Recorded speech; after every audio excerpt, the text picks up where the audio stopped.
Ассалаумағалейкум, Қаж Медиа арнасы YouTube-таймыз бағдарламасының көрермендері. Сіздердің сұрауларыңызбен міне әр видеоның астына пікір жазып, осы кісіні қашан сұхбатқа шақырасыздар деп жүредіңіздер. Міне сол күнімізге жеттік. Кешегі Жәнібек Кәрменовтің, Қайрат Байбосыновтардың шәкірті, мына дәстүрлі әнші, ұлағатты ұстаз. Одан кейін осы Әміре Қашаубаев республикалық жарысының лауреаты. Ең айта кететін нәрсе, мына Созақ өңірі деген Қаратау киелі мекен бар. Сол жердің Қаратаудың қыраны деп өзіміз атайтын, тек Созақтың емес, қазақтың тұлғасы Кенжебай Шал бүгін қонақта. Қош келдіңіз аға. Қош көрдік. Қалай көңіл күйіңіз? Шүкір, жақсы, шүкір Аллаға. Біз осы уақытқа дейін бағдарламамыздың ешбірінде аспабымен, домбырамен ешкім шақырмаған екенбіз. Алғашқы қонақ өзіңіз. Бірақ осы біздің арнаның көрермендерінің сұрауы бойынша шақырып отырғанымызды есіңізге салайық. Қош келдіңіз, Құдай қаласа бір жақсы әңгіме ұсынасыз деп ойлаймыз. Ассалаумағалейкум қазақ жұрты, құрметті Қажеке, құрметтеп шақырғандарыңызға алғысым шексіз, қадір айтады. Мың жерден мықты болсаң да, мың жерден пайғамбар болсаң да, халықтан үлкен емессің. Халық саған басып өтетін көпір емес, халық ұлы нөпір деп. Сол сіздердің сұрауларыңыз бойынша бүгін келіп, шамамның келгенше сіздерге бір тамаша, бір тұшымды әңгіме айтсам деп. Бүгінгі дамыған заманда білесіздер ма, ақыл айтатындар көп. Мен сіздерге ақыл айтпаймын. Мен сіздерге шамамның келгенше нақыл айтамын. Өйткені нақыл тұнып тұрған ақыл дейді. Сол сияқты қазақтың ем сөз, өкпесі бөз. Бүгінгі дамыған заманда тарих жоқтаусыз емес, мен тарихшы емеспін, мен зерттеуші емеспін. Жалпы қағидам, жақсы адам қартайса дана болады, жаман адам қартайса шала болады дейді. Сол сияқты қариясында өсиеті болмаған қарттардың жастарында өсиет болмайды дейді. Қариясында өсиет болмаған жастардың қасиеті болмайды дейді. Сол мақсатпен мен келіп отырмын. Керегін аларсыздар, керегілерін тастарсыздар деген сияқты. Өйткені бүгінгі таңда тағы да айтам, ақылшы көп, нақыл айтатын бүгінгі таңда жоқтың қасы емес, жоқ. Жоқ.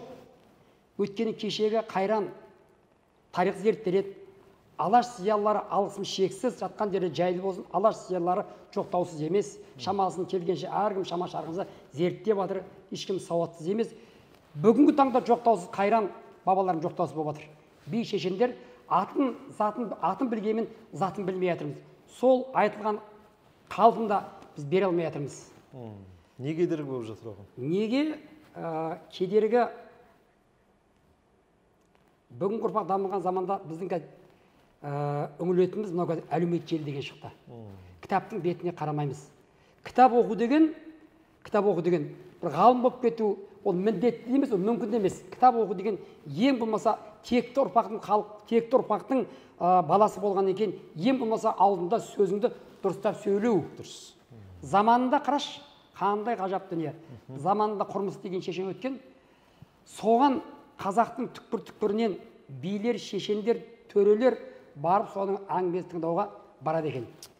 Атақты 90 би нөкерлерімен іздеп барып тауып, бұндай заман жоқ, бұндай үй жоқ, бұндай күй жоқ деген сияқты іздеп барса, алдына шығыпты. Айтпас салаумағалейкум, Құрмыстың үйі осы ма десе, иә осы депті. Танисыңдар ма? Жоқ, танымаймыз. Не шаруаларыңыз бар? Біз сол кісіні арнайы арқадан кеп тұрып, ат шабылдық деген кезде ана кісі қысылып, ол кісі үйде жоқ еді, бір шаруамен кетіп қайбет, түс ауа келді, сіздер анау Байғазы деген байдың үйі тұр, байға барып түстеніп келдіңдер деп жарайды. Байға барса, Байғазы 90 биді көріп, о тоқа, Алталашқа белгілі 90 би, о тоқа қайдан жүрсіз деп осындай шаруасын айтып, ой күндегі месте бір құнан қойды сойып, ет жеп қымыз ішіп болған екен. Құрмыстың үйіне барса, сол бағана көрген қария алдына шығыпты. Айт дейді. Жігіттер 95 жігіттер, сенейік пе, сенбейік пе? Жақсының өзін көрді, үйін көрме, бәйтеректің басын көрді, түбін көрме деген кезде Құрмыс айтты, жігіттер айыпқа бермаңдар. Сол бағанаға азамат мен едім, бірақ менен қайсынан бем. Мен деп келсеңіздер, түсіңіздер, сыйғаның лашыққа, сыймаған далада менің даусым барлығына жетеді деп үйге түсіпті. Үйге кіргеннен кейін қос үйден құрышқа жоқшылық заман шамалы ғана қойдың айраны бар екен, кішкентай ғана шарада. Бәріне бір жетпейді. Үлкен шараға құйып, бұлақтан бір шелек су әкеп, суды құйып араластырғанда не болады? Шалап болады неке. Сол шалапты құйып 91-ге берген кезде 91 айтты дейді қарап отырып. Қайран айран айырылып майдан келдің қайдан деп айтты дейді. Ғажап қой, ғажап қой жүрген. Сонда құрмыс айтты дейді ғой. 91 келеді дегенде мына құрмысы білсін қайдан. Сендер отыра беріңдер, бір қой сұрап келейін байдан деп айтты дейді. Жоқ құреке, біз тамағымыз тоқ, бізге сіздің әңгімеңіз керек деп. Қарашы, қандай бағалау, қандай тектілік мінекей, қандай құрмет, мейірім. Сонымен негер ұзын сөздің қысқасы таңдап болып, ертеден шығарып кетіп бара жатып құрмыс айтты жігіттер. Алла разы болсын. Қарап атағымыз қазақпыз деген сияқты мені сыйласаңыздар, сізді Алла сыйласын, сапарларың сәтті болсын. Жабағатайды қорлама, жазға шықса ат болар. Ер жігітті қорлама, жұртыңа ертең бас болар. Көріскенде сіз десіп, сыйласыңға не жетсін, шашылғанды бірлесіп, жинасыңға не жетсін деп айтты дейді. Ғажап дүние мінекей. Сол бабалар бүгінгі таңда қазір көміліп жатыр ғой. Қазатын ешкім жоқ. Қаншама би шешендер төгіліп тастаған. Бірінен бір асып тұр. Сол қазатын кім қазады? Соны сен қазбасаң, мен қазбасам, кім қазады бұны? Солай ғой. Ана қазақта сөз бар, өз ағасын ағалай алман, кісі ағасын бағалай алмайды деген. Өзіңнің ағаңды, өзіңнің бабаңды, өзіңнің тегіңді бағалай алмасаң, кім бағалайды оны? Солай ғой. Мына дамыған адамда ешкім мықты емес. Мынау ар жағы мынау торғайға, мынияғы ырғыз, мынияғы сыр бойына танымал қыпшақтан дос бол деген би өткен. Атақты дос бол, қандай ғажап дүние. Ой, шіркін бабалары, қайран бабалары. Бойдан қуат кеткенде өмірдің заңдылығы, уақыт өтеді, тозбайтын зат жоқ, өлмейтін пенде жоқ деген сияқты қартайған шағында бойдан қуат кеткен шағында биліктің бәрін жастарға беріп, бала шағын демалып жатқан кезде ағайындары сырт айналыпты. Қолында билік бар кезде жанынан шықпайтын ағайындары бойдан қуат кеткен кезде сырт айналыпты.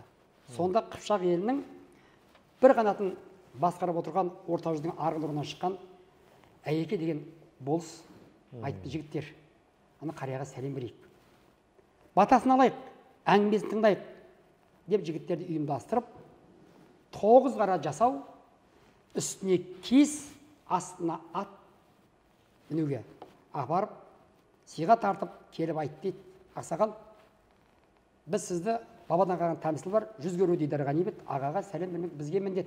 Біздің шаруамыз сізге амандасып, сіздің жағдайыңыз білейін, сіздің батаңызды алайық, сіздің жасыңызды берсін, сіздің ең бастысы абыройыңызды берсін деген мақсатта ой айналайын деп айтты дейді. Жақсы екен, туысқаннан туыспаған, не пайда туысқаннан жуыспаған. 30 күн ақбас атан болғанынша 6 күн бура болып күркіреп еді, ешкім матасы жоқ, туыстаған деп айтты дейді. Көрдің ба, жанындағы ағайындар айтып отыр ғой. Ұялғаннан олар сырт айналып сыртқа шығып кетті дейді.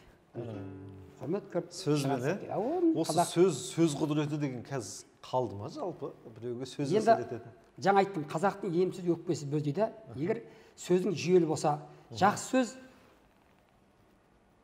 тірілтеді, жаман сөз, жақсы сөз тірілтеді, жақсы сөз өлтіреді. Бір сөзбен талай батырды Төле би өлімнен құтқарған. Міне, кешегі Кенесарының заманында Арыстанбай дейтін бір азамат, ақын азамат, бір қылмыс заманында бір қылмыс жасап, өлім жазасына кесіліпті. Дардың алдында тұрғанда қана айтты дейді. Соңғы сөзімді айт, ақырғы сөзімді айт деп. Соны тұрып айтты дейді, қан ем деп айтты дейді. Жақсы көрсең қарашыңмын, жек көрсең де алашыңмын. Атаң Абылайға 6 қатын алып берген Атығай Қарауылдың баласымын деп айтты дейді. Пай, әруақты қозғадау, аталы сөз айттау деп өлімнен құтқарып берді мінекей. Бұл нені білдіреді? Бұл сөз құдіретін, бұл тектілік, соны түсініп тұрған қандай айтсайшы мінекей. Сондай біз текті халықтың ұрпағымыз. Болашақ ұрпаққа бүгінгі таңда кітап оқуға, жақсы жол көрсетуге осы бабалар сөз бүгінде жетпей тұр. Сөзге тоқтау да жоқ, Сөзге тоқтау жоқ. Енді баяғыда ұстазым марқұм Жәнібек айтқан еді, біз оқып жүрген кезде Жәнібек пен Ақселеудің осы эфирдегі 9 хабар қалды. 9-ақ ба? 9-ақ хабар қалды. Осындай дамалдан өте өкінішті. Сол кісілердің жанында жүрдік біз, әңгімесі тыңдап, бізге ұстаз болды, қай жерде кездесу болады, соған барып тыңдаймыз, лекция тыңдаймыз, әңгімесі тыңдаймыз. Ол бізге бағыт бағдар, кітап оқуға, таза жүруге, білімді болуға бастау болған. Ұстаз мықтың ұстан мықты дейді. Болмаса ұстазын ұмытқан бұрғы құдайын ұмытқан бірдей дейтін ұстазым марқұм Жәнібек. Сол айтпақшы, олардың қолдарында енді Жәнібекті, Алаштан Қайраттың Жәнібекті домбырасы елестету мүмкін емес. Жалпы қазақты домбырасы елестету мүмкін емес. Мен айтады, Қадыр айтады, біз екеуміз үндемелік домбыра бір сөйлесін, екі шек, екі жүрек таба білген үйлесін, көлденең сыр, көлденең жыр, омыраулап кимесін, біз екеуміз үндемелік домбыра бір сөйлесін дейді. Қарашы, қандай тамаша. Бұл қазақ жалпы мың басса да қасқабақты, қастерлемей әңкүйден басқабақты, тотқиылдан жау тиген кездерде де қасиетті домбырасын жұртына тастамап дейді. Қандай ғажап дүние. Мінекей, осы шектің, мынау ағаштың, қу ағаш әдейін. Осының қадірін білсең, мынаның ішінде қазақтың сан жылдырған ішінде мұңы, шері, зары жатыр. Бұны бірақ шерте білу керек. Сол сияқты сонда кім айтады, Жәнібек айтады, Ақсеру, жәке, домбыраны іле тұрыңыз деп. Сол сияқты тамаша бір әннің кезегі келіп тұр, бір әзілге. Қалауыңыз. Иә. Халық та соны күтіп отырған шығар енді. Бұл жерде ютубта ең бір ерекшелігі емін еркін отырып әңгімелесу ғой. Әдемі. Таптаған қағида жоқ.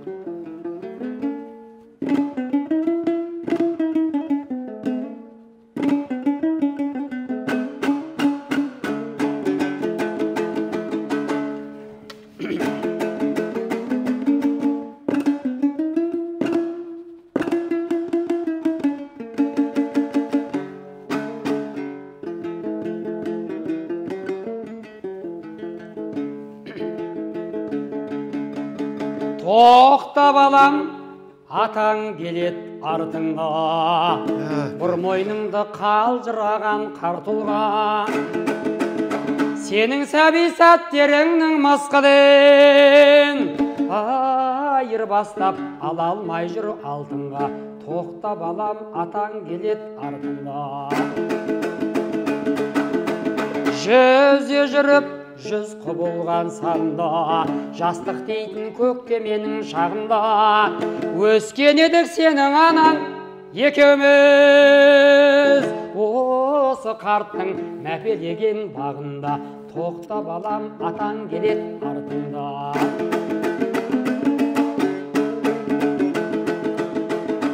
Қарттың бағын жайлайтынбыз ентегін, тыңдайтынбыз алуан ертегін. Жинап алып жүруші еді жарықтық, көл ауылдың елтеңі мен селтеңін. Тоқта балам, атаң келет артыңда. Қарттың бағын жайлайтынбыз ентегін, тыңдайтынбыз алуан ертегін. Жинап алып жүруші еді жарықтық, көл ауылдың елтеңі мен селтеңін. Тоқта балам, атаң келет артыңда. Ей болашақ, қарт келеді зиялы, кейімесін атақыран ұялы.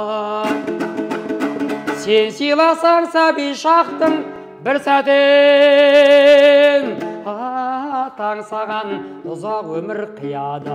Тоқта балам, атаң келет артыңда. Тоқта балам, атаң келет артыңда. Дәрия шалқар даналығын алтыңда. Жинап алып жүруші еді жарықтық, көл ауылдың елтеңі мен селтеңін. Тоқта балам, атаң келет артыңда. Тоқта балам, тоқта ботам, атаң келет артың.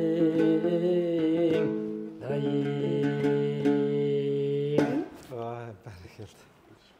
Кенжағы осы ескі дүниелер сияқты да, ескі әңгімелер сияқты, бірақ не үшін сонша жанымызды рахаттандырады осы? Мысалы да бір жаңарған нәрсеге қызығамыз, жаңа нәрсені алғымыз келіп тұрады, қызығамыз, құмартамыз. Бірақ неге осы ескі дүниелерді шабыттанасың да естіген кезде? Енді осыншама бізге өмір сыйлаған, осыншама ұлан азыр жерге бізге тастап кеткен бабалар ғой, иә? Сол бабаларымызда болашақ ұрпақ мынандай сөз бар. Қариясын сыйламаған елдің жастары дуана болады дейді. Еліңде ақылды қария болмаса, ақылды жастар өсіп шықпайды дейді. Көрдіңіздер ма? Сол бабаларды, тағы да айтамын, сол бабалардың тастап кеткен болашақ ұрпаққа мұрасын сен жеткізбесің, біз жеткізбесің, ол кім жеткізеді оны? Көрдіңіздер ма? Кімге керек? Өзімізден басқа. Бүгінгі ұрпақта мысалға жас баланың жасына лайықты, мектеп жасында балаларға саясаттың көк тиынға керек жоқ. Сені ол қабылдай алмайды ол. Кешегі қоғам қайраткері. Бұлай сіздерге түсінікті болушы едім. Кешегі Абай, кешегі Шоқандар, қара, осы әжелерінен, қариялардан осындай ертегі қиса тыңдап болашақ білімге бастау алған. Көрдіңіздер ма? Енді Мәшһүр иә? Мәшһүрдің шын аты Адам Жүсіп.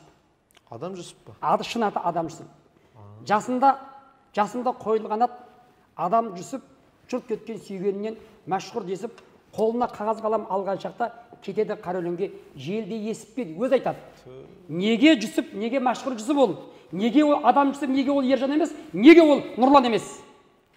Неге ол Иман Жүсіп, оның аты неге Қайрат емес? Мысалға Абайдың аты Ибрахим, Абырайдың аты Ибрахим, Досымбет жыраудың аты Досмұхамбет, Бейімбеттің аты Беймұхамбет. Неге? Мәселе осында. Өйткені қай атана баласын жаман болсын дейді. Қараш, балаға жақсы ат қою. Сонда солар Жүсіп деп отқан пайғамбар. Мұхаммед пайғамбардың аты. Сондай пайғамбардай болмаса да, ана Абай айтады ғой, болмаса да ұқсап бақ деп. Осы балам тәрбиелі, иман жүзді болсын деп сондай жақсы ат қойған. Енді қара, сол жақсы атқа қойған бәрі лайықты болып тұр ғой. Біз лайықты болмай жатырмыз. Біздің атымызда. Міне көрдің бе? Біз лайықты болмай жатырмыз неге? Себебі біз қазіргі таңда біз әлеуметтік желіге үңіліп, бабалар біз ұмытты қабылдай алмаймыз сөзді. Ал қабылдай алу үшін осындай ортада бар ғой жігіттер, осындай жақсы әңгіме керек. Мысалға мен мықты емеспін, тағы да айтамын. Мен зерттеуші емеспін, мен ғалым емеспін. Бірақ осы мен айтқан әңгіме кез келген ортада айтылмайды. Айтылмайды. Күнделікті мысалға бір асқа барасың, бір тойға жиынға барасың, қарияң болсын, басқан болсын, бұндай әңгімелердің айтпатының шеті де шықпайды.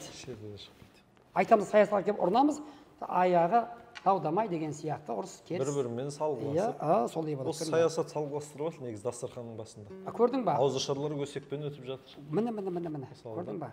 Сізді де шақырып отырғанымыздың бірі жаңа айттым ғой, шабыттандырады ескі дүние, сағынамыз. Сіздің де көрерменіңіз көп. Бірақ енді бұлай жеке жүрген кезде тыңдарманыңыз кәдімгідей іздей ме? Мысалы, қазір бір жастарға айтамыз біз, ананың әнін тыңдайды, мынаның әнін тыңдайды деген сияқты. Әнші ән айта берсе де жалықтырады, шешен сөйлей берсе де жалықтырады. Дос айтасың. Бірақ екеуін үйлестіріп жүрген адам аз ғой қазір. Өте аз. Жоқ, аз емес, жоқтың қасы. Жоқтың қасы, иә? Жоқтың қасы. Сол Жәнібек Кәрменовтен шәкірттер қалды ма? Енді Жәнібек кімдер жүр? Иә, елдің алдында. Елдің алдында Жәнібекпен көрген балалар енді жәкендер артына қаншама шәкірт тәрбиеледі. Ана бақыт деген еңбегін жану, атақ деген ел жұртын ұмтаны бұл жағында өлмейтін пенде жоқ өлмеген артыңа із қалу дейді. Енді бабалар сөзін қанша қайталасаң да бұл бар ғой, бұл ескірмейді, бұл қайта жаңғыра түседі. Біз таңғалмайтын дүниеге таңғаламыз да, таңғалатын дүниеге біз таңғалмаймыз. Шәкәрімнің сөзі бар, мен әрдайым айтамын, ана барыңды нәріңді тірлікке бергейсің, қайтадан қайырылып қауымға келмейсің, ғибрат алар артыңа із қалдырсаң шын осындық мәңгілік өлмейсің дейді. Мәңгілік өлмеу деген осы. Кешегі бабалар неге өлмейді? Өйткені артында ұрпақ сабақта жалғастырып келе жатыр. Көз ашық, көкірегі ояу. Егер жақсы өмір сүргің келсе дейді, жақсы адамдарды ізде дейді. Ал жақсы адам таққың келсе, жақсылық жасап, жақсы сөйле дейді. Міне көрдің бе? Сол сияқты енді сіздерге қалай келтірсем болады? Айтайын деген жаңағы Мәшһүр Жүсіп былай дейді да, мен қаншама би шешендерді шамамның келген зерттеп, көкірегіме тоқып, соны түртіп жүрмін, бірақ соның ішіндегі сақ құлақтай олама демейді. Сақ құлақты көп білетін мен би көре алмадым дейді. Көрдің ба? Сол сақ құлақты заманында орыстар Ресейге алып кетіп, тыңдап қазақшасын орысшаға аударып нақыл сөздерін. Олар іздеп келеді екен. Сол талай дүние алып, енді барам деп отқан кезде, Мәшһүр айтады, алам деп отқан кезде, барам деп отқан кезде, өмірден өтіп кетті, өкінішті, біраз дүние аламай қалдым дейді. Енді қара. Сол мықты саққұлақтың шын аты Сәбден. Ол атақты Бөгенбай батырдың шөбересі. Бөгенбай батырдың немересі Бапан би, қалай деп айтайын. Бапан бидің немересі Саққұлақ. Баласы Саққұлақ, баласы. Аты Сәбден. Сонда бір жиында бапан айтты дейді, балам, ел дегенің немене, ер дегенің неме деп. Текті бала, зерек бала, әке деп айтты.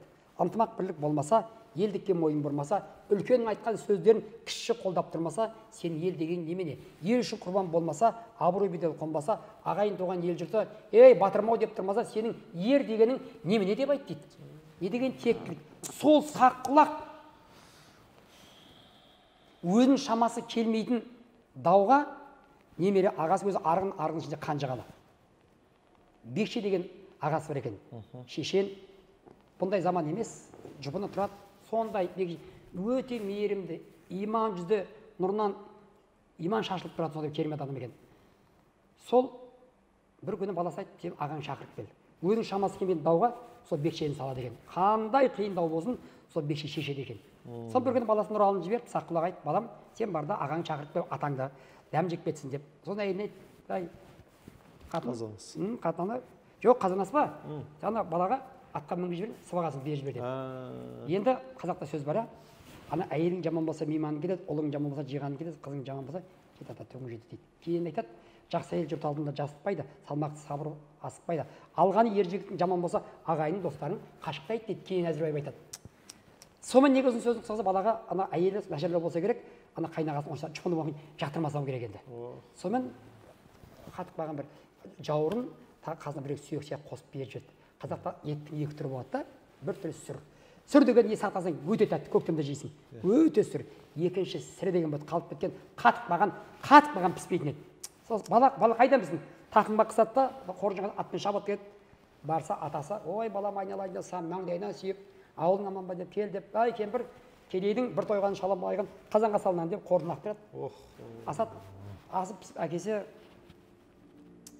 қап-қара ет. Қатып қалған. Сонда айтты, не деген ғажабы. Саспайды. Қараш, ұялмайды, саспайды.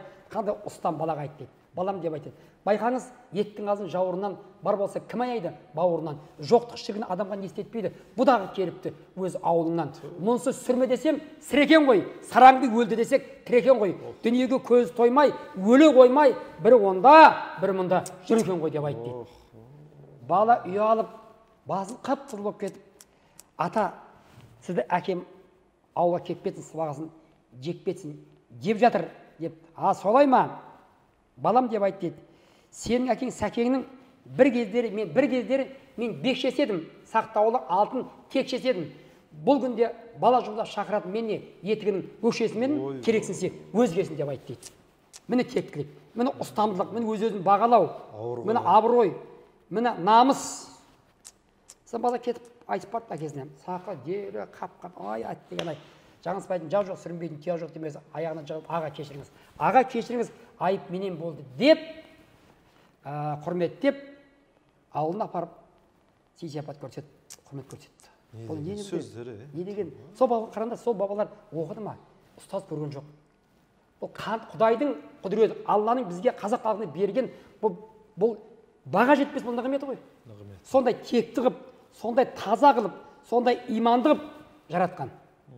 Егер дейді, ғалымды егер өмірің іліммен байланбаса бар ғой, бекер. Мына өмірің бекер далбас өмір, іліммен байланбаса. Мынау ілімге толса көкірек ашылар көз сананың дейді. Майлы қожа. Қандай ғажап дүние. Мына ғылымда, дінде мынау ихсан дейтін ілім бар да. Ихсан деген Құдайды көріп тұрғандай құлшылық ету. Сол ихсанның алғашқы сабағы дейді да, алғашқы сабағы біреуді ренжітпеумен басталып, ренжімеумен аяқталу керек. Ренжітпеумен басталып, ренжімеумен аяқталу керек дейді. Көрдің ба? Бізде жалпы жаратылыста біреумен ұрыссаң бір ұтыласың. Ұрыссың керек ме? Сен жаумен ұрысса жаумен. Жаумен шайқас мысалға да, ұрыссаң ұтыласың. Адам кешірімшіл болу керек. Берсең ұтасың, алсаң ұтыласың. Бізде бүгінгі таңда қоғамда мысалға алғанды жақсы көреміз, алғанды жақсы көреміз. Берген кезде бере алмаймыз. Өйткені қараш, ал менен бер бар жейді, бабадан қалған тәмсіл бар. Ал менен бер бар жейді, ағайындық іс бар, көңіл өлшемі бір мысқал дейді.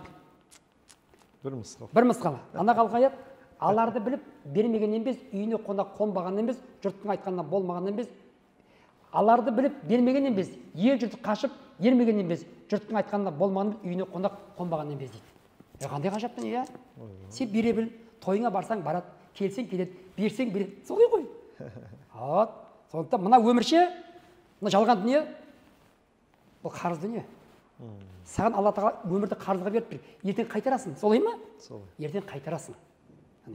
Ол жаратылыс сондай өзі. Ана сондықтан 5 күн жалғанда ана Қылышбай дейтін шешең өткен. Қараш, қандай тәрбие. Адам Алла тағала 62 тамырыңды бүтін қылып жаратқан екен бар ғой. Құдай, мен Құдайға не қылдым деп дейді да. Сен неге өйтесің сен? Құдай неге нәрсе берді? Саған өмір берді. Ары қарай өзің өмір сүрсей, ары қарай өзің өмір сүрсей, дұрыс па? 5 күн жалғанда Қылышбай айтады, адам бір көшкен керуен, құрарымыз аз күн серуен, керуендей жол тартып, асарымыз бір күн беліне дейді. Кім тырғадады? Айтшы. Кім жақсы өмір сүргісі келмейді? Ол үшін не істеу керек? Ол үшін жақсы өмір сүретін адам жүректе иман болу керек. Абайдың сөзі бар ғой, пенде болсаң әуелі иманды бол, пендеге иман өзі автоматически ашады жол деп. Былайша деші мен әдем, современный қылып ше. Вот мінекей, мәселе осында. Отанды сүю үшін, Ахметтің сөзі бар, отанды сүю үшін жүрекке имандылық керек дейді. Ал енді Шоқан айтады, ақылда парасатта жүректің алдында бас иет дейді.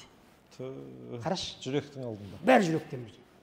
Жүрек таза болса, өміріңде тыныш, ұйқыңда тыныш деген сияқты. Мінекей. Адам бойында бір жылжық ет бар дейді ғой, Иә, Сол таза болса, бәрі таза. Сол бәрі таза.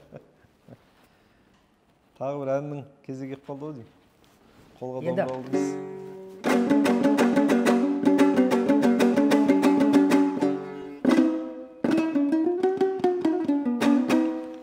Қайран домбырамай. Содан шер түспелеге сізде. Мектеп қой, Бұл мектеп, былай ғой. Өнерпаз көп. Дауысты Құдай береді деген сияқты, өмірді Алла береді деген сияқты. Мектеп көру деген бұл үлкен бір ғылым бұл. Жәнібек айтады, марқұм ұстазым айтады, Қайратта Жәнібекті айтатын. Әнді айтылмаған абылайды, домбыраны тартылмаған сабылайды деп та. Сендер әнді айтпаңдар, сендер әнді салыңдар деп та. Өйткені әудемейтін қада жоқ қой. Сен әнді өрнектеп сал. Өйткені сен білім алыпсың ғой. Сен мектеп көріпсің. Дауысты Алла береді. Ал дамыту сен білімге байланысты. Оқу, тоқу деген сияқты. Ана Тынышбайдың көзін көріп, Тынышбай рахим өліп кетті ғой. Соның бір тамаша өлеңі бар. Әркез айтам. Қайран бабам тағдырынан көп көрсе де азапмын, кейін келер ұрпағына көп тілепті ғажап күн. Өз көзімен көргендіктен айтады оны жасырмай. Домбыра ұл, қыл қобыз қыз, қос перзенті қазақтың деп. Міне қараш, қандай ғажап дүние. Ән салыңыз. Сонда әннің жаман жоқ. Әнді айта білу керек. Әнді сала білу керек. Домбыраны сабаламай шерте білу керек.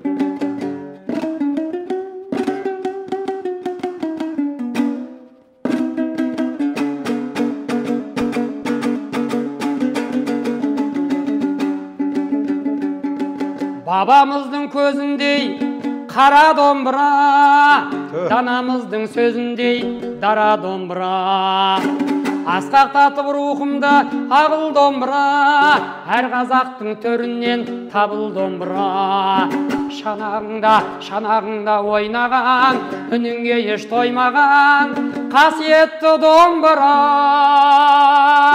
Күмбірлеген күйіңе әрдайым мен сүйінем, қасиетті домбыра. Шанағыңнан төгілген күйің домбыра, арта берсін әрдайым сен домбыра. Қастерлейді өзіңді халқың домбыра, тоғыз перне қос шек алтын домбыра. Шанағыңда ойнаған, үніңе еш тоймаған, қасиетті домбыра. Күмбірлеген күйіңе әрдайым мен сүйінем, қасиетті домбыра. Кенен бейтеді. Кенен домбыраны бұлай жырлайды.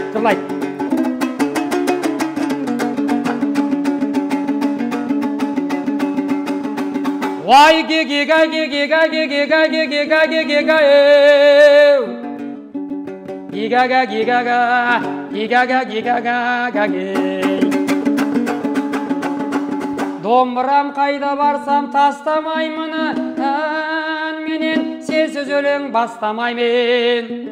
Екші бір перне бір тиекпен сайрасам, қызыл тілмен аспандаймын. Жан жолдас жас күнімне қайда барсам, жаныма жүре алмаймын байламасам. Даусыма дауыс қосып әсер береді, жаңғыртып тау мен тастау айқайласам. Сенімен әншіге жақын жолдас, астыма мініп жүрген атым жолдас. Тұтқарға қашсам жаудан, қусам жеткен таппадым, екеуіңде жақын жолдас.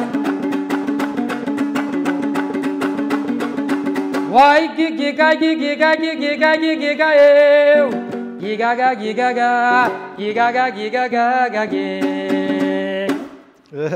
Деп бір қайыр қойын, ә? Әдем. Абай Қалшабек айтады, осы жалпы сөзден бір-бірін жеңу, сөзден алда болу, басынан сөз асырмау, болмаса өте жылдам тапқырлық осы араб әдебиеті мен қазақ әдебиетінен көрінбейді жалпы. Қазақтан. Рас қой, ә? Рас. Өзі айта беріңіз. Мысалы, ол бидің сөздерінен бөлек, танымал билерден, біз жаттап өскен билерден бөлек, сіздің аузыңыздан өмір естімеген бір есімдерді естіп қаламыз да кейде. Сонда қазақтың әрбірі сондай сөз тапқыр болған ба? Қазақтың соншалықты, міне осы сен айтып отыр, қазақтың кереметтігі осында. Кереметтігі осында. Теңдесі басқа ұлтта бұндай сөз тапқыр, сөз байлығы кездеспейді. Герольд Бельгер айтады, Герағаң дейді ғой, Герағаң. Мен дейді, мен қаным неміс болғанмен, мен ұлтым қазақ дейді. Мен қазақпын дейді, қараш. Қазақтың мақал дейді, сөздің мәйегі дейді. Қандай ғажап. Басқа ұлтта бұндай мақал кездеспейді. Біздікіндей байлық, біздікіндей сөз бұры кездеспейді. Мен біздің құндылығымыз осында біздің. Ана қазақта әрдайым айтам, адамның қорғаны сабыр қорғаушы мінез дейді. Сабыр етсең ісің оңға басады, шүкір етсең жамандыққа қашет дейді. Енді қара, біз басымызда сөз асырмаймыз ғой, сөз тез осы атылып шығамыз, сөзге тоқтам бермейміз. Кешегі балуаншылықпен Иман Жүсіп. Не деген ғажап дүние, не деген тектілік, не деген сабырлық. Екеуі де алып, осы әңгімені әр жерде айтамын, бірақ бұны қанша айтсаң да бұның әрине артық болмайды деп ойлаймын. Айтқан сайын жаңарады дедіңіз ғой. Айтқан сайын, өткен бір орта тыңдайды, біреу тыңдамайды, біреуге жетеді, біреуге жетпейді деген сияқты жаман әңгіме емес деп ойлаймын мен енді. Сонда жұрттың қайрауымен пенде ғой, жұрттың қайрауымен, балуанша сен мықты болсаң, ана Иман Жүсіппен шықсай, Құтпанұлы. Көргісі келеді, бір жағынан шағыстыратындар бар. Бір жағынан шағыстырады деген сияқты. Өйткені Абай айтады, көпті ақыл жоқ, емін тапты жөнге сал дейді. Халыққа қызық керек деген сияқты. Сен мықты болсаң, соның күш жинас деп айт дейді. Сонда қоян жәрмеңкесінде кездесіп, бір базарда кездесіп, жүрегі дауаламай, пенде қоя. Ады пенде қоя. Айтмай, қалай болады деген сияқты. Балуан мен Иман Жүсіп қой. Иман Жүсіп. Екеуі бірін-бірін танымайды, сыртынан біледі атақ дәрежесін. Мына тақырыпқа тұздық болсын деп жатырмын. Сенің әңгімеңе тұздық болсын деп жатыр. Бүгін жастарға шыдамайтын, сабырсыздығына байланысты айтайын деп жатырмын. Екеуі де алып мысалға. Сонда баратынан кірген кезде балуаншылық нар тәуекел деп айт дейді. Жұрттымай қарап аттың құйрығын ұстады. Ол өзі бұндай ат емес, алапат аттар. Өзі алапат ірі, бой екіден биік. Сонша алапат атты екі атта жүргізбей қойыпты. Қараш, не деген сабырлы. Таң көріп тұр. Иман Жүсіп 6 жасар, 8 жасар өгіздің қалың теріні қамшымен ұрған кезде қамшыгер болған. Пышақпен тіліп өткен. Соншалықты пышақтай тіліп өткен. Пышақтай тілі деген. Соншалықты терең ептілігі, қолдың күштілігі деген сияқты. Қолында кәдімгі бұзау 16 өрім қамшы. Тарт жіберсе болады, кетші деп тарт жіберсе болады. Соны сабыр сақтапты, қараш. Қарап тұрып айтты. Балуан тоқтатып тұр ғой. Тоқтатып тұр ғой, соны ұрса да болады. Ұрса да болады, қараш. Ұрмай сабырға келіп қараш. Не деген тәрбие. Не деген сабыр қарап тұр. Балуан қойсай. Алаштың арда ұлысын бөлек таудай ірісің, Шамырқандың кім үшін айласын тауып дұшпандар бір жолатта мұхалытпақ, біріне бірін қайрапсап, қазақтың екі қылышын деп айтты. Азаттық атты арманға жете алмай жүрген алысып, аз бұлғай біздер жалғанда бәсеке болып өзара қырқысып жатса екеуміз артыңдағы еріңнің не боларын күнерден білетіндердің бірісің ғой. Неге қойса, мына халықтың ертең ұрпақ інішектерге біз не айтамыз? екеуміз қырқысып жатсақ болмайтын дүниеге деген сияқты.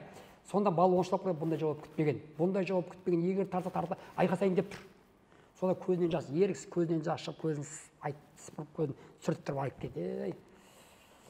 Замандасым сыңарым, даңқын дес өзіңді, келіп еді сынағым, елдің мұңын толғаған бұл сөзіңді ұғамын, келші бері құшақтап, бірдей болсын ұрамын деп айтты дейді. Аттан түсіп екеуі құшақтасып, танысқанына екеуі біраз тұрып дейді.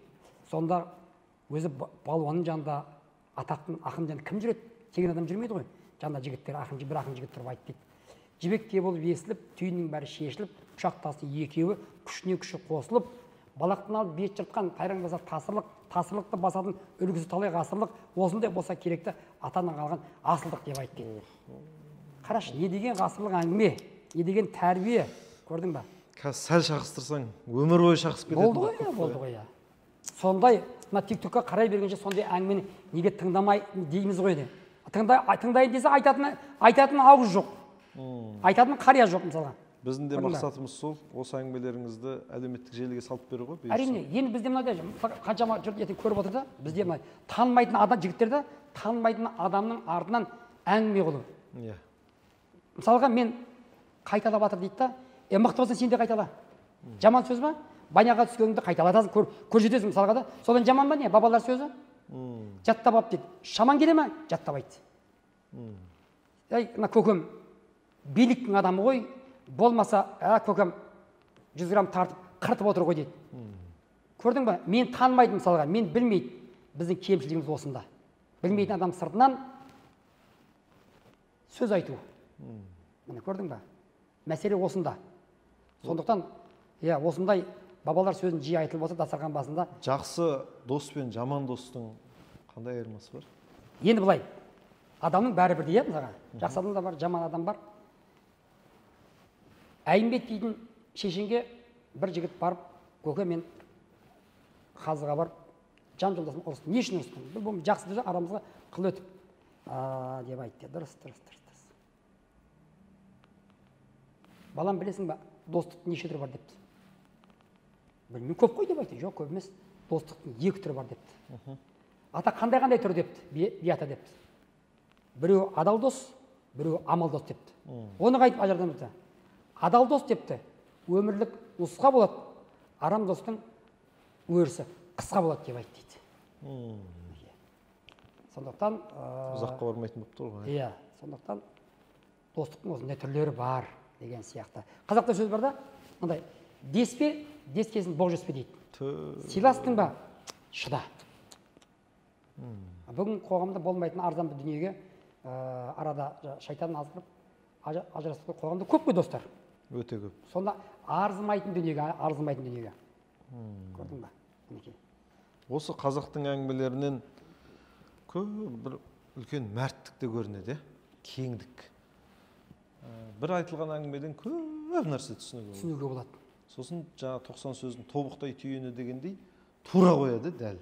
Бір мақал, бір кітаптың мағынасын беріп тұр. Тоқтам. Бұл неткен нығмет өзі Құдайдың. Қарашы қандай. Қалай? Міне осы құпиялық мен мысалға өзімше бір әйтеуір жақсы қартайсам, іштей опырмасында осы білгенімді болашақ ұрпаққа айтып кетсем, осы бабалар сөзінен мен рахаттанам. Енді қара. Кезінде қалай да түсіндірсем болады. Бір қария 100-ге көп қайтыс болды. 90 жасында 60-дағы жігітте жас көрінеді дейді. Сосын бір жігіттер барып сұрап, ата, бұның себебі неде? Бұның себебі неде? Жас көрінудің қуатты болудың себебі неде деп айтты дейді. Балалар, мен де сендер сияқты жас болдым депті. Бұның 3 сыры бар депті. Бірінші сыры жас көрінудің ағайынның мен қарғысын емес, алғысын адам депті. Үйге адамдар келеді, ағайын келеді, бала шаға тұрып, біреуіне мен қабақ шытқан емеспін. Ағайын ешқын ұрысқан емеспін.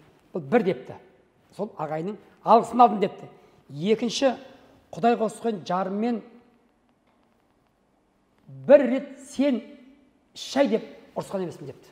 Өте тату тұрдым болашақ жарыммен. Мінекей. Үшінші депті, бабалар сөзін, би шешендер сөзін көп тыңдаймын, уағызды көп тыңдаймын деп айтты дейді. Насихат. Міне бұның сыры осында, Қажеке. бүгінгі тағы да айтамын, осы мәселе бізде жетіспейді. Осы жетіспейді. Бұрында билер мектебінде ол ұрпақтарды алып келіп тыңдатып отырған.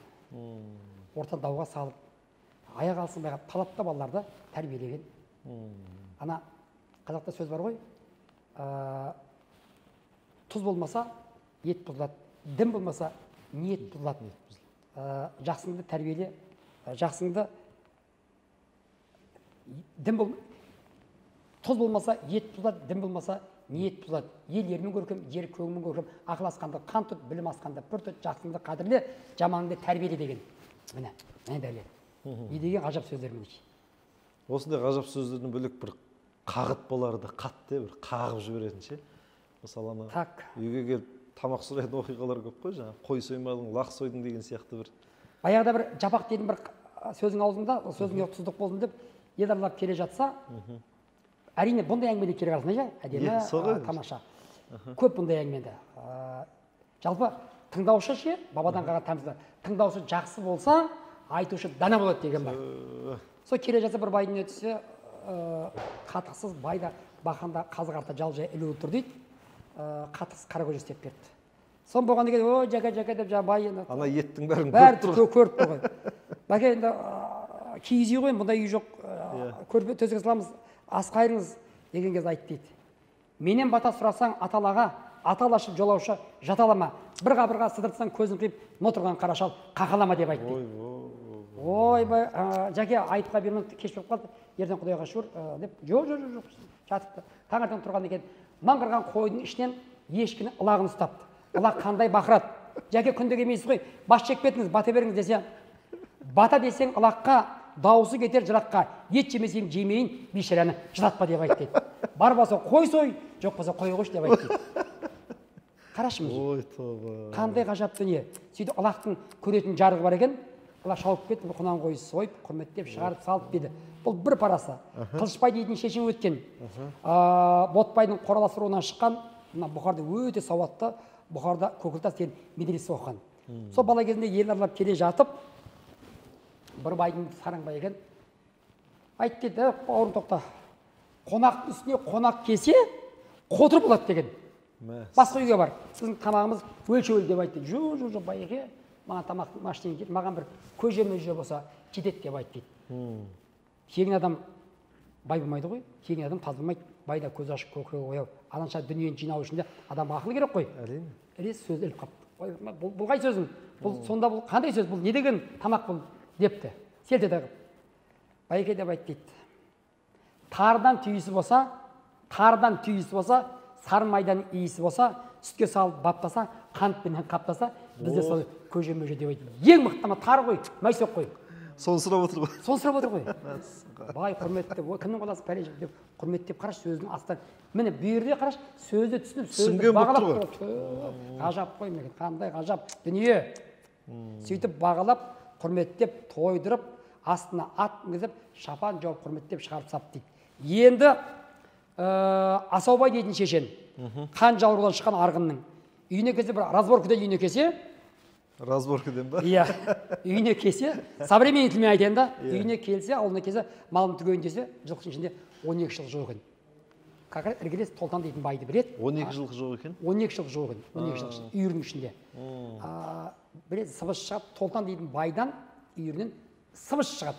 Соған барады, барса нөкерлері кіруге болмайды. Бай қайда? Кірмейді Толтан, кіруге болмайды. Толтан қайда деп барады ғой енді. Демалып кіруге болмайды деп айтты. Айтты. Ірі кісі. Асаубай дейді. Өте ірі кісі болған. Айтты, былай тұнар деп айтты. Азыр болса мен басымда, мен тілімді кеспейді ғой, мен басымда деп қағаз жіберіп, кірсе кіргенге бай. Бұғайсың ай, деген кез айтты дейді.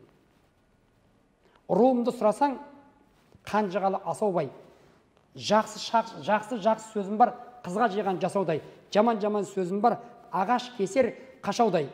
Әкең туды құмайдан, шешең туды ылайдан, өзің тудың маңайдан. 12 жылқым бар еді, айдап кеттің барлығын қорықпастан Құдайдан деп айтты дейді. Қараш, не деген сөздері.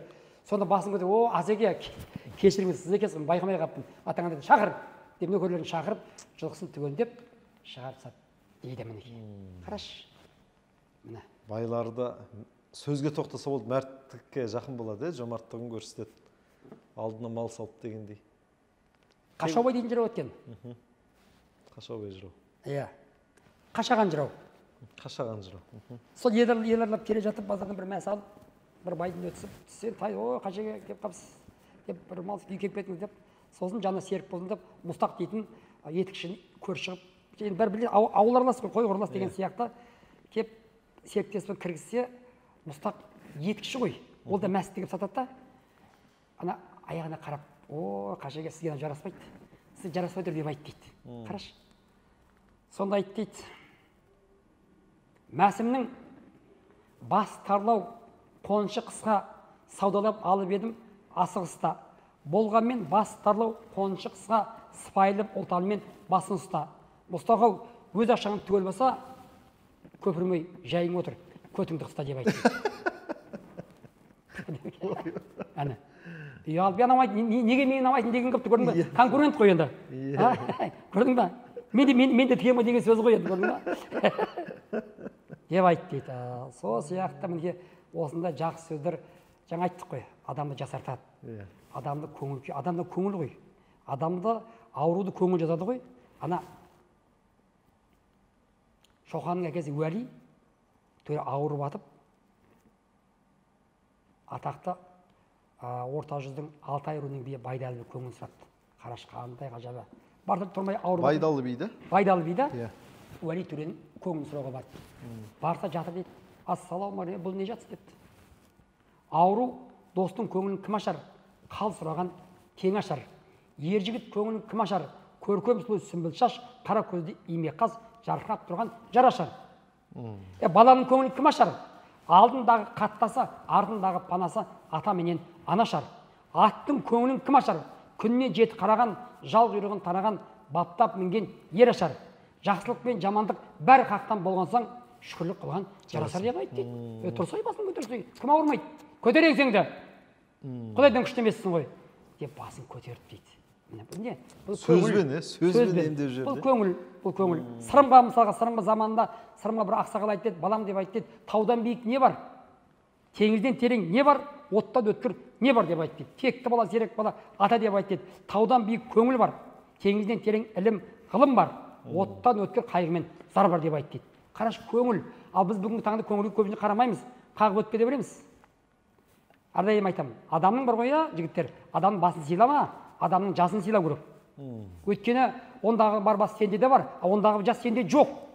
Ал сен ол жасқа, ол кісінің, ол қарияның жасына жетесің бе, жетпейсің бе, бір Құдай біледі. Қандай жолмен жетесің, тірі болсаң қандай жолмен жетесің? Адал жолмен жетесің бе, имандылықпен жетесің, жоқ әлде арам жолмен жетесің бе? Мәселе осында. Адамның бәрі бірдей. Ана ойласаң асыл қандай, жас қандай, барады өтіп жылаған асыл қандай, барында денсаулықтың сыйласай, қара жер бауыры суық басып қалмай дейді. Кішкентай ғана сыйластық қой. Басқа не керек? Айтшы. Кім дүниенің тұтқасын ұстап тұрғандай? Көрдіңіз ба? Анау кешегі бес болсын заманында Атбасарда болысылған ерден әкесі Сандыбай өлген кезде бәйбішесі басын көтермей жатып апты. Қараш, 300-ге мәлім, абырой, бедел қандай жүрген.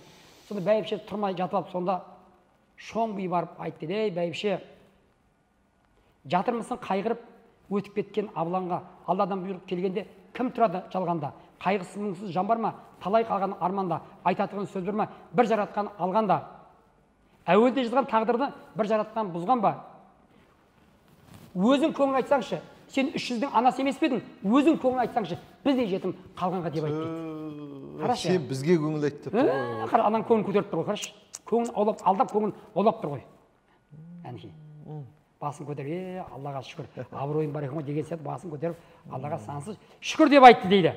Мінекей, көңіл деген өзі қандай тамаша. Көңіл жерік пе, көкденен жерік пе дейді. Әрине, көкденен болдырады, ал көңіл болдырмайды. Солай ғой, солай ғой. Енді кешегі Қазбектің баласынан қара. Қазбектің баласы қайтыс болған кезде Әлімжан дейтін баласы Алланың қалауымен өмірден озады, боздақ қой. Сол боздаққа Төле би айтты, не деген тектілік. Бұнда ұру сұрасу деген жоқ. Ұлы жүздік, анау орта жүздік жігіттер деп кіші жүзден айтекені Алатаудан Ескелді мен Есейді, мен тұратын Қаратаудан Досай шағып жігіттер барайық Бостандыға ден. барса қазыбек жатыр, төле кіріп келіп айтып еді: ассалаумағалейкум, қаз дауысты қазыбегім, кім білген бұл ғұмырдың азы көбін, қылыштың қабы кетіп сабы қалды, бедеудің жаны кетіп жалы қалды, батырдың малы кетіп ары қалды, халықтың нәрі кетіп саны қалды. О қазыбегім, нар көтермес жұмыс болды, өзі беріп ұлыңды өзі алды, бұл пенде бір құдайға не қылады деп айтты дейді. Басын көтеріп, қадірменді төке сіз екесіз ғой деп айтты. Осы балам өмірге келген кезде 300-дің адамдар құтты болсын деп еді, өмірдің өткен кезде 300-дің баласы көңіл айтып келді деп айтты дейді. Аллаға саны шүкір деп басын көтеріпті. Міне бұл не? Бұл деген сыйластық, достан доға деген бұл бағалау. Бүгін сенің басыңа туса, ана бұзауға туған күн, өгізге туған күн, бұзауға да туады деп жатады. Енді Төле бидің баласы өзіне алмайтын бала өмірде өткен кезде арқадан Қазыбек жігіттермен келеді. Қараш, жігіттермен келіп, Түркістанға келіп бір нөкерін жіберіп, Төле биге ауылды білейін деп бір нөкерін жіберіп келсе қайғырып жатыр. Төле би. Бала келіп көрініп айтты: кім боласыз, өзі осындай деп танысып, осындай би ағам жіберді, Қазыбек би ағам осындай. Сондай Төле би айтты: қараш, дана пайғамбар ілімінде 5 нәрсе өмірді жояды дейді. Оны қысқа қылып айтайын. Оның бірі уайым қайғы өмірді жояды. Қараш, дана пайғам Төле биден де арғы заманда өткен бабалар айтқан. Уайым қайғы өмірді жояды деген. Тоқтатыңдар деп айтты дейді. Тоқтатыңдар, жылаған қойдан. Өлер бала өлді, қайтып орнына келмейді. Тірі адам тіршілігін істейді. Менің досым береді. Тоқтатыңдар. Төле бидің өзі тоқтатты. Төле би тоқтатты. Сөйтіп бір ту биені сойып, Төле би заманда өте ауқатты кісі болған. Ту биені сойып, мынау Түркістанмен, мынау бер жағы, мынау Шаян бар, Төрткүл бар, мынау Бөген бар, осы екі орда жаз жайлау. Жылқылар жұмсап жатыр екен. Қажымханды алдырып айтыскерін, Шаянға мысалға, нөкерлерін айтыскерін, Кенжебайын алдырып мысалға, ойдағырда ақын жырауларын алдырып, сырнайлап күтіп алып, Қазыбек өледі деп, бұғадай, ешкім қайырып жатқан жоқ қой. Бұғадай болды. Соңында 10 күндей күтіп кетіп бара жатып, Төле би айтты деді ғой: рахмет, Алла разы болсын. Не бұйымтайың бар? Айтып дейді: аға, дана халқым айтқан, бабадан қалған тәмсіл бар. Атам қазақ айтқан, жүз көру дейді ғанибет, ағаға сәлем бермек бізге міндет дейді. Сізге сәлем берейін деп келген ешқандай бұйымтайым жоқ деген жоқ. Рахмет деп айтты деді. Балам, Қазыбек бауырым, Алла разы болсын. Аларды біліп, іздеп бұлай, іздеп келер інің бар болса, бақтың барын содан біл, аңсап келер ағаң бар болса, әруағың барын содан біл. Аларды біліп бермеген емес, ел жұрты қашып бермеген емес, үйіне қонақ қонбаған емес, жұрттың айтқаны болмаған емес. Бездеп, бабасы жаныстан қалған үйде ілулі тұрған алмас қылышты беліне тартуын үстіне құнды жауып шығарып салайын деп тұрған кезде бұрын келмегендер бауырмай деп бұрын келмегендер келіп көрісіпті. Дұға қылған. Сонда Қазыбек айтты дейді: тұғырдан ұшқан сұңқарыңа, тұмиық жұтқан тұлпарыңа түбін берсін Құдайым. Сендей қазақ бола ма? Ойламайтын уайым. Қош аман бол арысым, тілектес болып тұрайын деп аттанып дейді. Міне. Ал бұлар қандай тәмсілгер жігіттер. Айтыңдаршы. Құдайдың дегеніне көну деген осы ғой. Барлық нәрсе көрініп тұр ғой, ағалық, бауырлық, інілік, ізет, құрмет. Бәрі келіп тұр міне бабалар. Осындай бабаларды біз неге біз көзіміз ашып, көкірегіміз неге біз қазбаймыз, неге біз болашақ ұрпаққа жеткізбейміз? Соны жеткізетін себебін біздер тағы да айтамын мен. Мен мақсатым осы. Бір соншалықты эфирге түсіп, тура қажымаған, мен осы айтқан сөзімді эфирге бер.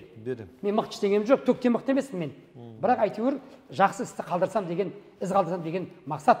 Ана туамын деп тумайсың, өлемін деп өлмейсің, үкіміне алған қайнағайсың көнбейсің деп Құдайдан уақыт кім бар? Уақыт ертең өтеді. Ана бүгінгі жасың ертең кәрі боласың, ертең кешегі жасың бүгін кәрі болдың, бүгін жас ертең кәрі боласың. Уақыт қой солай ғой. Уақыт деген алады ғой. Ол сондай. Айтқожа деген шешен өткен.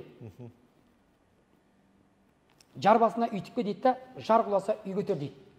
Ала болса ағайын ұрулы елдің күй көтер дейді. Ағайын ала болғанда ауыздағы ас кетер, аңдыған дұшпан күшейіп, жау қолында бас кетер дейді. Тау белгісі тас болар, бай белгісі ас болар, азған елдің белгісі бұралғысы бас болар дейді. Біз енді озған елге жетті ғой, бізді келдік қой. Бәріміз келді ғой. Бұндар бұндай мүмкіншілік болмайды, болды ғой. Не керек жаныңа, бәрі бар ғой. Заман тыныш болсын, еліміз тыныш болсын деп дұға тілейік Құдайдан. Бүгінгі заманда кешегі сол бабалардың дұғасымен шығар өзі. Міне, бабалардың дұғасымен. Мынау Ихсан дейтін ілімді кітапта, Ихсан ілім бар да, соны ашып қарасам, кешегі би шешендердің бабалардың сөзінің барлығы құраннан алған. Өйткені құран деген тазалық, құран деген мейірім, құран деген тұнып тұрған нақыл. Сол ислам ілімінде бар ғой, барлығы менің жазып отқан абайым да сүйірді, мәшһүрім да сүйірді, мысал келтірген, шәкәрім да сүйірді, саққұлағым да сүйірді, бәрі сүйірді. Әнекей. Міне ілім ғылым деген. Сондықтан сонда ана бүлгіз деген бар ғой, өшет, білім деген өсет деген бар. Сондықтан шамамыздың келгенше әр адам қабілетіне лайықты ілімді болса, онда өмір де берекелі болады деп ойлаймын мен. Алла разы болсын. Алла ниетіңізге жеткізсін. Мақсатыңыз орындалсын. Сізбен бірге тікелей эфирде отырсам, әйгілі ақын ғой, енді Бекарыс Шойбеков. Кенжебайға жарығымайды айтқызыңдаршы дейді.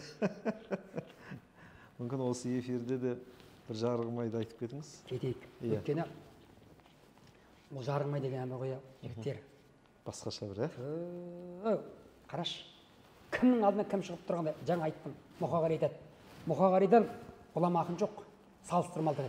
Былай айтпақшыдай, адамды салыстыруға болмайды жігіттер. Адамды өзінің табиғатымен бағалау керек. Мысалға, сенімен Абайды салыстырса, мысалға, ғұлама Абай Құнанбайды сенімен салыстырса, сен түкті боққа аспай қаласың сен. Солай ғой, мысалға деймін да, мені, мысалы Қайрат Байбосын мені салыстырса, мен түк аспай қаламын. Түк аспай қаламын мен. Адам олай бағаламау керек. Адамды, әр адамды өзінің табиғатымен, болмысымен бағалау керек. Марқұм ұстазым Жәнібек айтады, жігіттер, әншілерді бірін-бірімен бар ғой, ол әншілерін бағалама дейді. Табиғатымен бағала дейді. Анау әнші мықты, мынау әнші бағалама дейді. Оның өзінің табиғатымен, болмысымен бағала дейді. Мәселе осында. Енді қара. Сол Мұқағали айтады, қарттың бағын жайлайтынбыз ентегін, тыңдайтынбыз алуан ертегін. Жинап алып жүруші еді жарықты күллі ауылдың ертегі мен сертегін. Міне қария көрдің бе мінеке. Еліңде ақылды қария болмаса, ақылды жастар өзі шықпайды деген міне дәлел. Көшеде арақ ішіп темекі сандалып жүргенше, ана қарияның әңгімесін айт. Ана қарияның әңгімесін тыңда. Ал оны тыңдату үшін қария қандай болу керек? Қария қазымыр емес, қария қазыналы болу керек. Көрдің ба? Қазбек келе жатса, Қазбекке келе жатса, жанында нөкерлерімен, Жәнібегі бар, Әлібегі бар келе жатса, бір нөкерлерімен алдынан бір қария кездесті. Қарашы, ақыл сұмдық ғұлама ғой, Қазбек ғұлама ғой. Ана қария сынап, мынау қария дана ма екен, шала ма екен, болмаса бала ма екен, болмаса қазыналы ма екен, болмаса қазымыр ма екен деп сынап, ақсақал, ассалаумағалейкум деп айтып, елдің берекесі қайтсе кетеді депті. Елдің берекесі қайтсе кетеді депті. Сонда қария айтты дейді. Балам деп айтты дейді. Елдің берекесі ақсақалы шала болса, жастары бір ауыз емес, 6 ауыз ала болса, әдесе мәдейтін үлкендерінен кіші сен десе, осы елдің берекесі кетеді депті. Ал енді үйдің берекесі қайтсе кетеді депті. Үйдің берекесі әйелің қабағын түйіп керілсе, шай құйып беруге ерінсе, балаң ұрысқа сай болса, келінің керіске сай болса, қызың сумақай болса, сол үйдің бар ғой, берекесі түгел кетеді деп айтты дейді. Берген жауабына риза, ой, қариям, дана екенсіз ғой, дария екенсіз ғой, деп қарияны ауылына апарып, бір күн емес, 2 күн күтіп құрметтеп шығарсап дейді. Міне мәселе осында. Сол сияқты, сол Мұқағали айтады. Жасың бар, жігіттерің, шалдарың бар, ертеңгі жол жүреміз, қамданыңдар.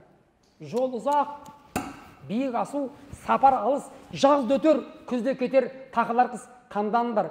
Болашақтың елге қандайбыз сый-сияпат апарамыз, қорқауды өсекшілді қатар қалма, кеселін тигізеді, сапар қалда. Не бетімізді айтамыз болашаққа, жат қылықты қалдырмай апарғанда, жамандық атауını қалдырыңдар, суға батыр от көрте, жандырыңдар. Болашақ деп аталған өлмес өшпес, жақсылықтан жаралған тағдырың бар. Қыз қырқын жігіт желең шалдарың бар, ертеңгі жол жүреміз, қамданыңдар. Егер тірі жетсең, болашақ өзі айтады, қайсының қанша пұттық салмағың бар дейді. Қараш, неге айтпасқа? Неге Мұқағалиді айтпасқа? Айтшы. Сөз құдірет деген, жарылмай деген сөз құдірет қандай? Осыған жазғанда Болат фамилиясын ұмыттым, Болат деген азамат бар. Кезінде Қаракөз ансамблінде мүше болған. Соның әні. Бұл кезінде бұны кәсіби топ айтты ғой. Шіркін. Эстрада қалай? Да өрбейді. Домбырада қалай өрбейді? Қарап көріңіздер еді.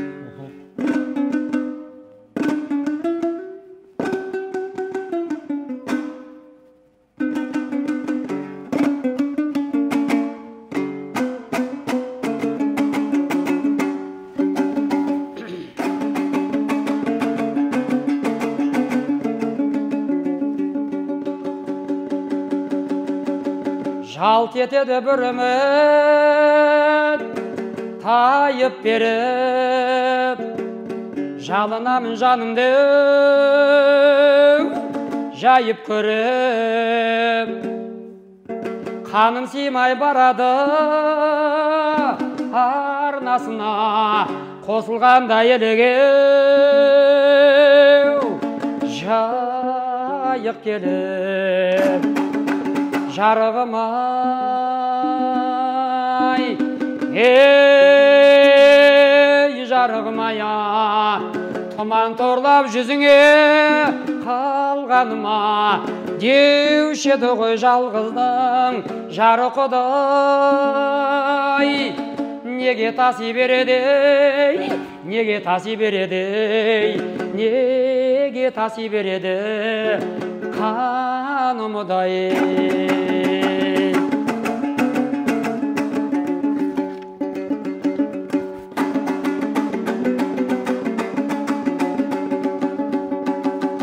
Селдеткенде екі өзен, селдеткенде екі өзен арнасына талғармаймын жағаға, асыламда шыңыраудан шыға алмай шыдам кетіп, тағдырыма шынымен бас ұрамай. Қорқып тұрып орнымнан, қорқып тұрып орнымнан, қорқып жатып, толқын кетіп барады, толқындатып, бәрі келіп тоғысып, жүрегімнің жағалауын тебеді, солқылдатып, жарығым ай,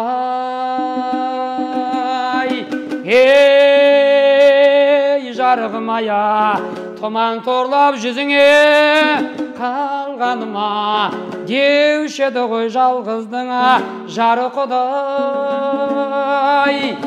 Неге таси береді, неге таси береді, неге таси береді қанымдай. Неге таси береді, неге таси береді, неге таси береді қанымдай. Деп қайрайын, Керемет. Керемет, сөз жоқ. Енді әнімен сәні, өзімен сөз жарасқан адам.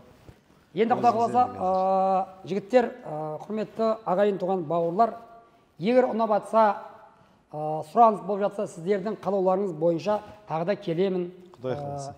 Тыңдайтын құлақ болса, айтатын әңгіме көп, менің әңгімем таусылмайды. Құрмыс дейтін шешен айтады, оқыған білмейді, көкірегі тоқыған біледі деген бар. Бір ғалым бар, екі ауыз сөзін басып құрап айтамайды. Солай ғой, ол мойындау керек оны. Мықты ғалым, Абайды танымайтын ғалымдар бар. Бірақ ғалым мықты.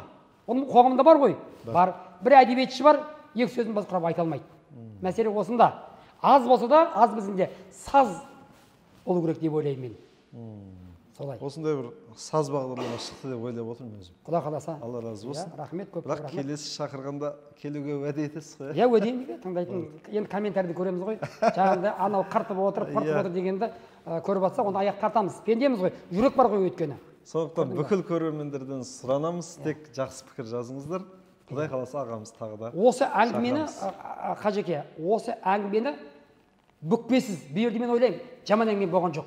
Керек бүкпесіз осы қалдында берулерін сұранамын. Болды. Қысқартпай саламыз. Сіздің уәде сол. Солай, иә. Сіздің уәде өткен осылай болған дұрыс деп ойлаймын. Ал құрметті ағайын, Алла жақсылықта жолықтырсын.